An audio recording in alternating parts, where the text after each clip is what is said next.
seul, vous avez également un de vos coproducteurs, le coproducteur belge qui est avec nous ce soir, Sébastien Schilens.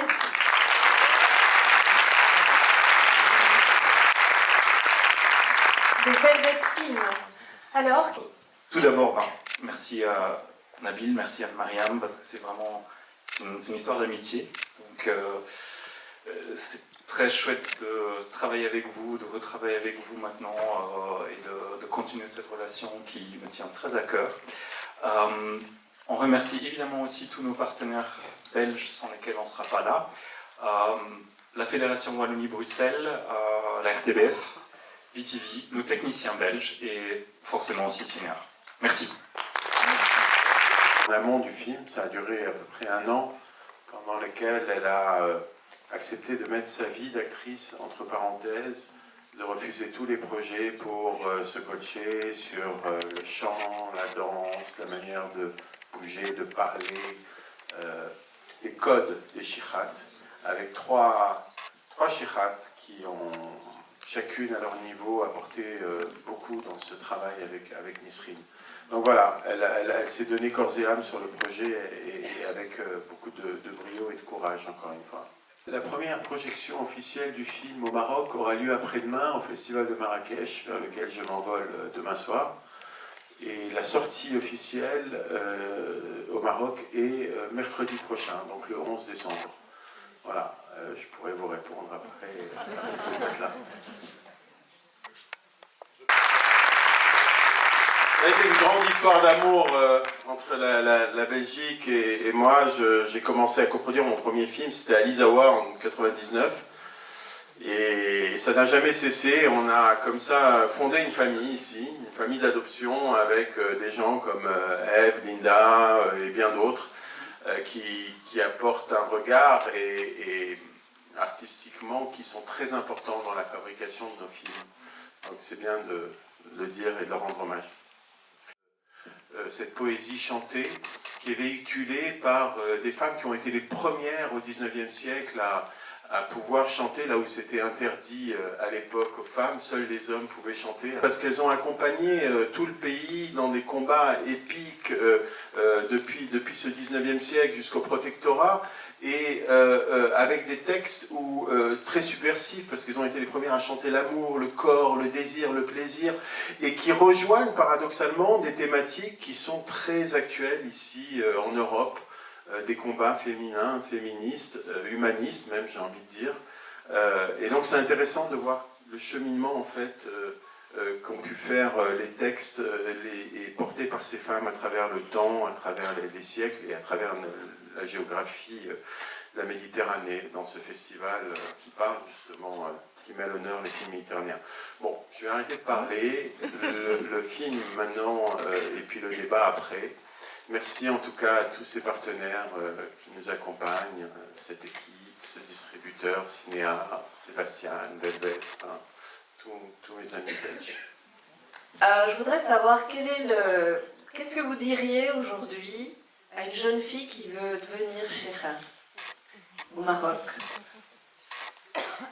D'abord, je lui dirais qu'elle a raison parce que comme toutes les traditions, l'art de la haïta doit se transmettre pour se perpétuer. Et malheureusement, ce à quoi j'assiste, c'est la mort lente de plusieurs figures majeures de shikhats qui ont jusqu'à récemment incarné cet art auprès du grand public, auprès de la population. Une d'ailleurs, parmi lesquelles qui a coaché Nisrine, qui s'appelle Khadija Bedaouia, qui est morte pendant la préparation du film, qui nous a laissé en héritage cette petite tareja que Nisrine utilise dans le film. Tareja, c'est ce petit tambourin, parce qu'une vraie shikha n'est pas une vraie shikha si elle ne connaît pas les haïtas et si elle ne sait pas battre le rythme. Et c'est important, quand on aime quelque chose, qu'il se perpétue et qu'il se transmette.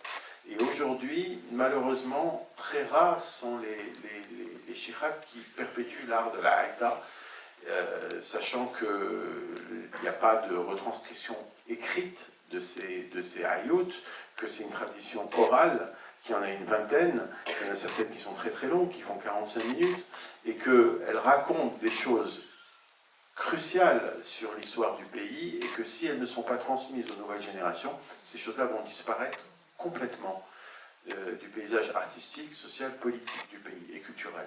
Donc s'il y avait des jeunes filles un peu plus nombreuses qui voudraient devenir Shira, eh ben, je les inciterai à continuer à perpétuer cet art. Il y en a une qui est aussi parmi les Shirat qui ont coaché Nisrine pour le film, qui s'appelle Siam Swiria, qui a 25 ou 26 ans, qui habite sa fille et qui est dans l'orthodoxie pure de la Haïta.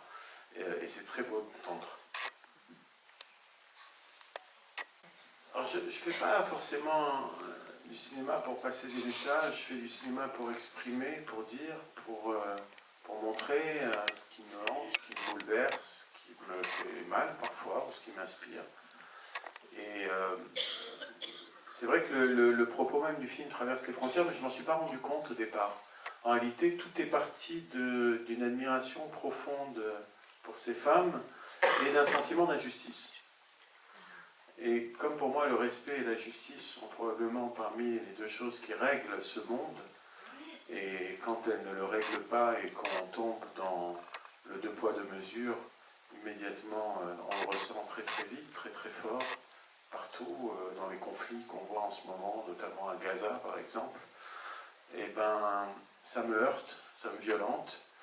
Et je trouve que dans l'admiration que je ressentais vis-à-vis de ces femmes, il y avait aussi en creux cette incompréhension et ce sentiment d'injustice par rapport à ce qu'elles ont apporté à l'histoire du pays, dont on parlait à l'instant, depuis le 19e, parce qu'elles ont été de tous les combats contre tous les potentats locaux, bien avant le protectorat, jusqu'à nos jours, et comment petit à petit leur image s'est transformée dans la société, à cause des conservatismes, à cause, pour plein de raisons différentes, comment on a voulu les mettre à une certaine place et oublier ce qu'elles ont pu exprimer avec toute leur puissance, toute leur majesté, tout ce qu'elles ont pu exprimer à travers leur chant.